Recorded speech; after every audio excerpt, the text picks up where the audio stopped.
Hello, and welcome to Mrs. Will's wonderful class of American history. Today we're going to discuss a judicial branch. I put up on the board some things that I need you to remember and a goal that I need for you to shoot for. So the objectives that go with this unit are explain how power is distributed among individuals and branches of the government. And then number 2, explain the reasoning behind the separation of powers and the checks and balance system. So those are our 2 standards that we're going to be using for this 8-day lesson plan. And then the goal for today, we're going to break it down into just the judicial branch. The goal will be students will match the duties of the judicial branch as outlined in the Constitution with 80% accuracy. You want that 80% so I know for sure that they've mastered what I'm teaching. So. For this, we're going to use history textbooks, just a page or a little blurb in the history textbook. I'm going to use the overhead projector, some video clips. Of course, we're going to use paper and pencil, those kind of things. So now you know what to expect for the lesson. And what we're going to start off with is the question I like to pose with my students, and that is going to be, there's been a talk in Iowa to raising the legal driving age from 16 to 18 and tying it to academic achievement. I will ask the students to consider, is this a violation of your constitutional civil rights? Discuss this with your 2 o'clock appointment partner and be prepared to share with the class. So students, you may go ahead and find your 2 o'clock appointment partner and share this. I'll read it one more time. There's been talk in Iowa to raising the legal driving age from 16 to 18 and tying it to academic achievement. Okay? Is this a violation of your constitutional rights? Discuss it with your 2 o'clock appointment partner and be prepared to share with the class. Go. Give you a few minutes. At this time, I would walk around the room and make sure that they're on task, and if they are having a hard time getting started, I would try to help them generate some ideas. I work with middle school kids, and so they tend to be pretty opinionated, and I think most of them are looking forward to driving. So I'm sure they probably have a lot to say about this, especially if it's changing the age and tying it into how well they do in school, which I think personally is a good idea. So, okay, time's up. Sarah, would you please go ahead and share your ideas or your opinions with us? Okay.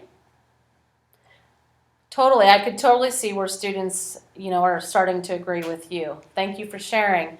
Billy, I know you have a lot to say. Let's hear what you have to say. Ooh, you got to get some people jumping on your bandwagon. Okay, thank you for volunteering. Do I have one more? Okay. Yes. Oh, she's kind of on the teacher's side. That's very interesting. Okay, those are all great opinions, and if I didn't give everybody a chance to share and you want to share, we can discuss this maybe if there's time at the end of class. Okay, now we're going to do the favorite part of the day that you kids absolutely love. We're going to watch 2 little excerpts from CNN Student News. I know there wouldn't be a day of history without me showing you this stuff. But we're going to talk about the news over the Supreme Court Justice Scala. So at this point, I'm going to turn the overhead on, and I want you guys to watch, and then we'll discuss. We're tying this into the judicial system. What is the judicial system, and how important is the Supreme Court Justice? What is his role? Those kind of things. So we'll see if the little video clip can help you kind of get an idea of what we're looking for.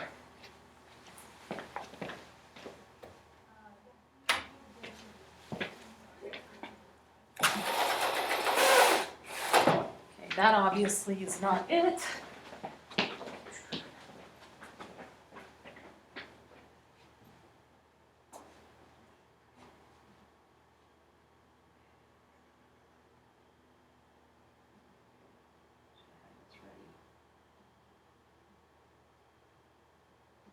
stands for the Organization of Petroleum.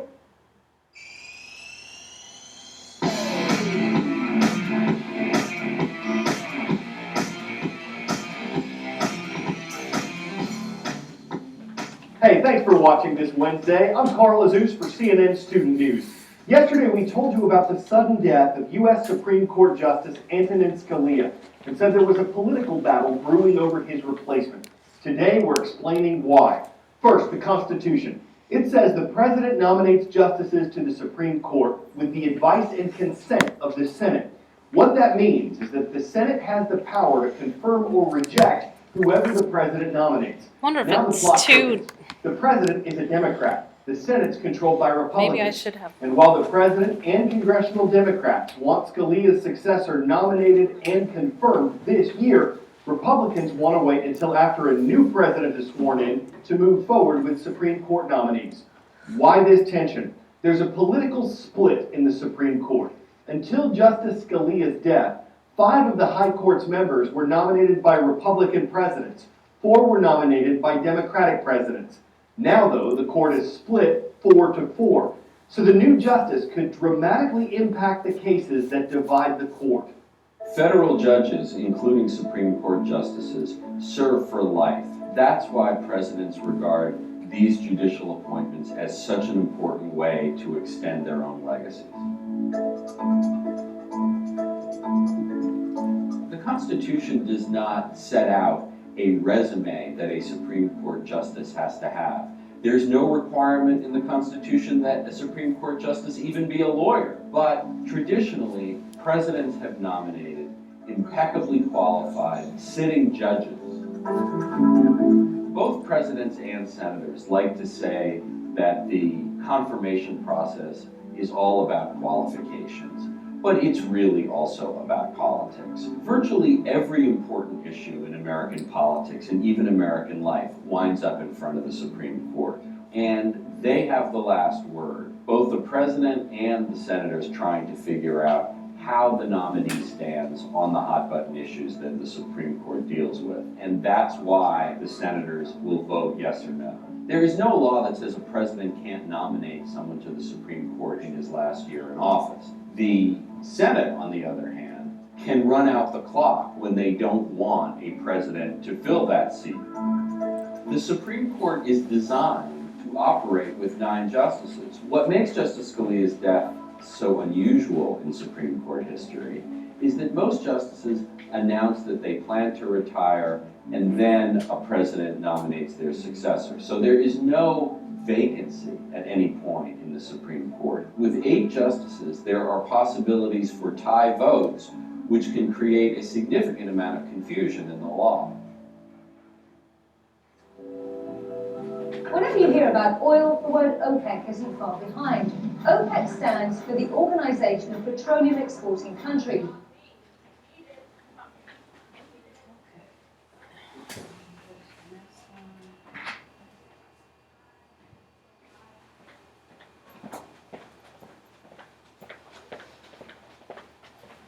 So that was the first little blurb that I was going to show on CNN Student News. That actually came from Wednesday, February 17th. You can go to cnnstudentnews.com and look up the student news from Wednesday, February 17th, 2016. So my students really love it when I show this stuff.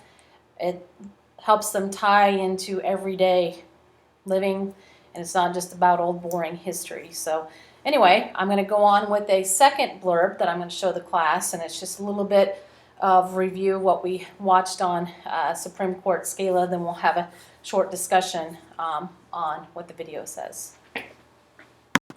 Now we will watch part 2 of the Student News CNN video on the Supreme Court Justice. The world's most powerful union. The U.S. Supreme Court canceled the regular conference it had scheduled for today. It's a time of mourning following the sudden death of 79-year-old Justice Antonin Scalia. Government officials say he passed away in his sleep last weekend. Justice Scalia's body is lying in repose at the court. And many people are wondering, what happens to Supreme Court cases with an even number of justices on the bench? What if the decision is split 4-4? The answer is that the lower court's ruling would stand. Those particular cases would not be overturned. But if multiple courts ruled differently on a case, a 4-4 decision at the Supreme Court wouldn't really decide anything. The justices do have the option to hold over cases, though. They could put off ruling on them until a ninth justice is confirmed. Okay, with that being said, I have a few questions to ask you guys. Go ahead and turn this off real quick.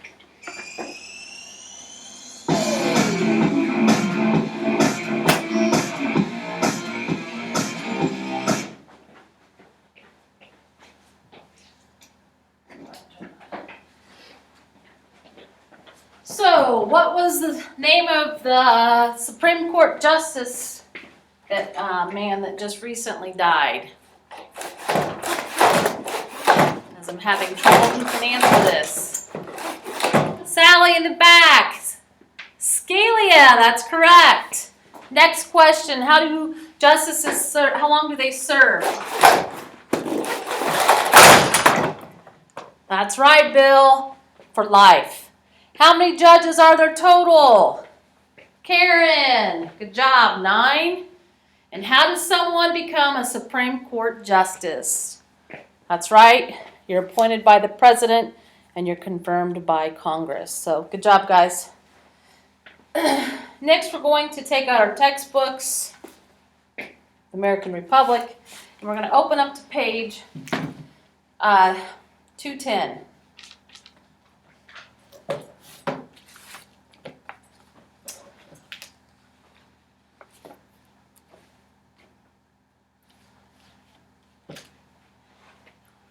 Okay, on 210, under the Judicial Branch, you can see it, it's in red. And then it says the Judicial Branch is in red. It also has the word Judicial Branch in blue. So please make sure that you're on the same page, and it has the picture of the 9 court Supreme Justices. So.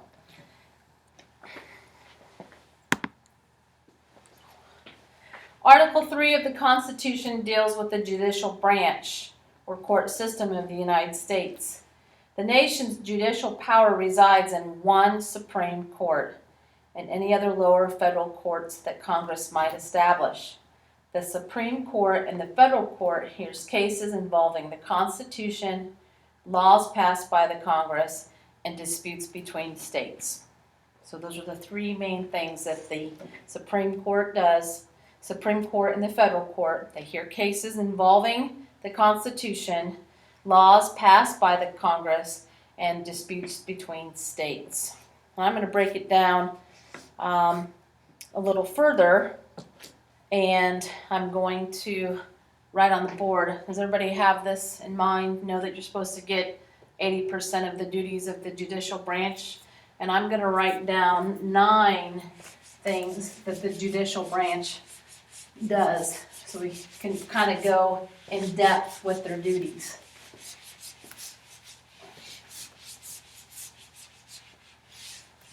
Okay, anybody have any idea what 1 would be? Bill. Interprets laws. Good job.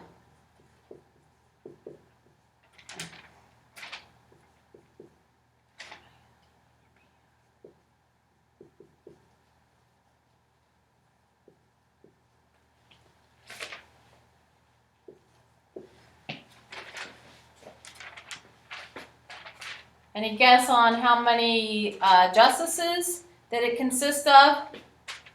Beth, 9, that's correct.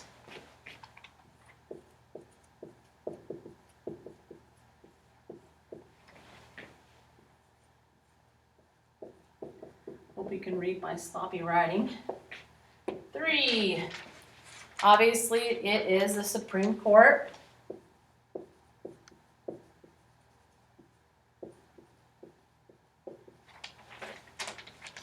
And anybody have any idea which article it falls under the Constitution? Nobody? It's established by Article number 3.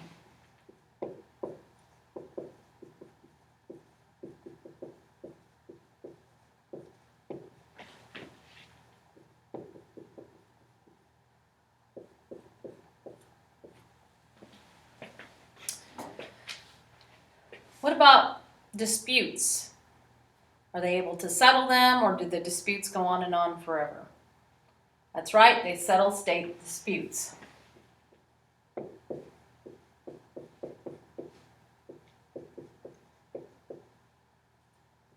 I guess you could say that a dispute, for those of you that don't know, is like something that they can't agree on.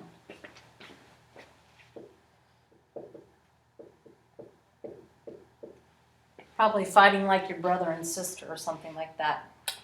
And then a big one, they decide constitutionality. That's a big word, so I gotta make sure I spell it right. Constitutionality.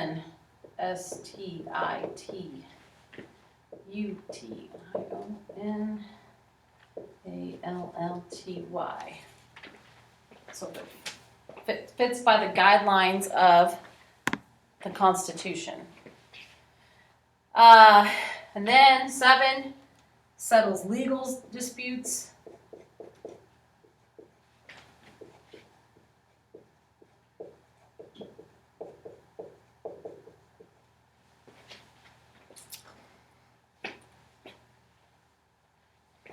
Eight,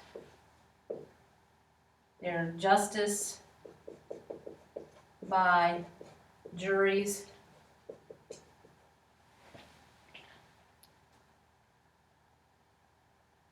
9, they're obviously appointed for life.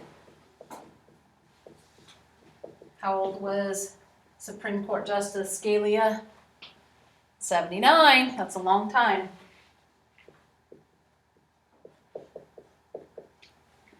And then the last one is, I don't know if you can see this, but it would be punishes lawbreakers.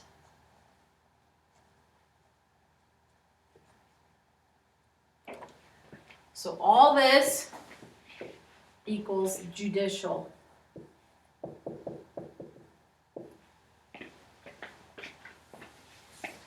Okay? So there's our list. I'll leave this up here for a while. You need to copy it down in your notebook or something. It'll be up here until the end of class. Again, this won't be the first time you see them. We'll come back to this periodically while we're going throughout this unit. Okay? And then my last question over these 10 duties of the judicial branch is, why would these be separate from the executive and the legislative branches? Okay. Anybody have any idea? Again, this is just the first part of the 3 government branches. So if you don't know today, you will know by the end of this 8-day lesson plan. But obviously, the executive branch is the ones that carry out the law. The legislative branches, ones that discuss the lawmaking branch coming up with the laws. And then the judicial system is the ones that execute and carry out with these. Okay? And again, I'll touch on that more as the closer we get to each branch. I'll go in depth though. So, okay, now I would like you to pair with your 2 o'clock shoulder partner.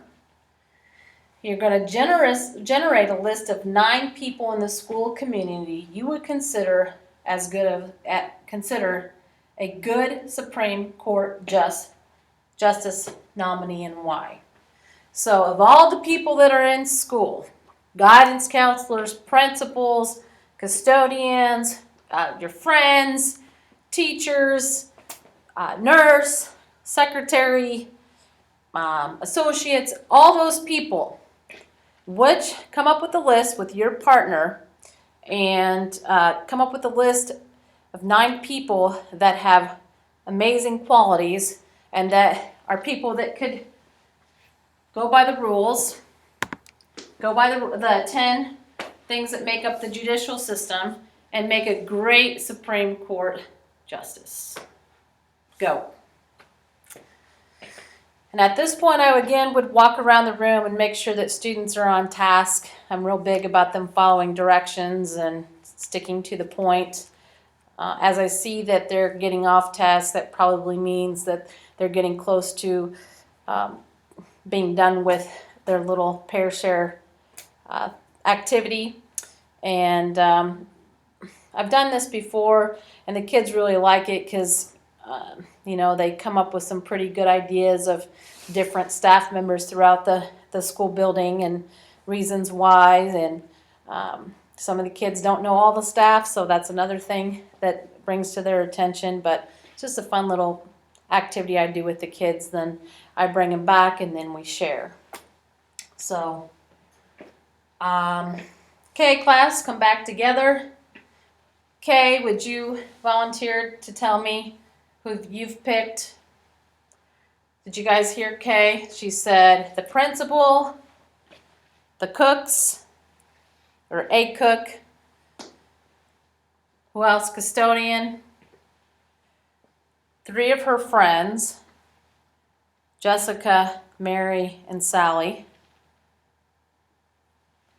3 more, I believe. Okay, the librarian, Mrs. Wills, Mrs. Slusher, and Mr. Hayes. Okay? And these are her reasons why. And then from there, I would go and ask other students. And sometimes we get into a pretty good debate, and sometimes they don't have much to say. Just depends on the day and the topic. So, okay. After we do that, I want the students to summarize the main points of the day. For example, for today would be talking about the 2 videos that we discussed. What is a Supreme Court justice? What is the judicial system? Some of the things that, try to list some of the things that are in the judicial system. I put 2 up here. Okay, and I would ask another student question. And then I would hand out exit cards and have them write down at least 2 questions they need clarified. So I would say, okay, here's your exit card.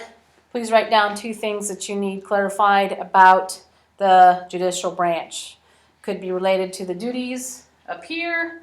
It could be not understanding the videos.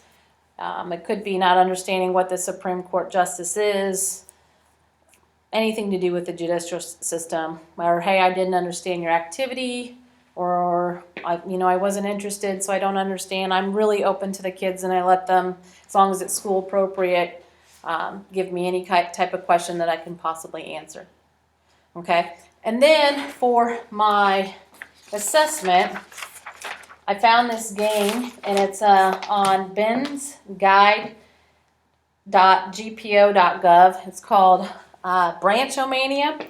And I would have the kids, because we have a computer cart in our room. I know we're spoiled, but since I teach the alternative part of our school, one of the things we like to do is let our kids use laptops. And so I would have those of the kids that need some extra practice or need something else to do, I would have them get out a computer, and I want to show you where to go on this website for the game. So let me turn off the light and talk you through it. Turn this back on.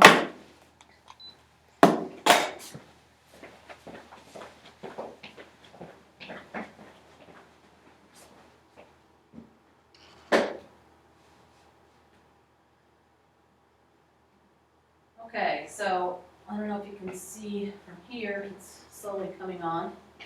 Okay, so I went home, the website. I picked the ages, which is 4 through 8. And then I picked the branches of the government. And of course, I'd probably have to walk my students through this a couple times. And then you can click on the different branches and the judicial branch, and it tells you the duties of it.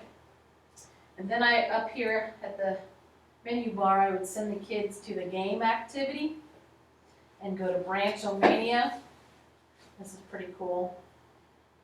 And and so then you click obviously the branch you're talking about. In this case, it's going to be judicial branch, and what you do is you catch only the jobs that the judicial branch does, okay? And as you catch them, it adds up here. Now there'll be some that may not apply, and if it doesn't apply, then your basket goes red. But you try to catch as many as you can and score as many points and try to hit all the areas that the Supreme Court Justice and the judicial branch covers. So if you get it right, it goes green and it goes down to the bottom. And if you get it wrong, then your bucket turns red and it kind of counts against you. So, and the hard up at the top is your lifespan. But the type of kids that I teach, they love playing games. And then of course it tells you your score, how long you lasted, how many you caught, and how many you missed. So just a fun activity for the kids to do. Our kids sometimes have some free time or some extra time at the end of the day, and we like to keep them busy. So, and of course they always like to play games. So that is my lesson on the judicial branch, and thank you for listening.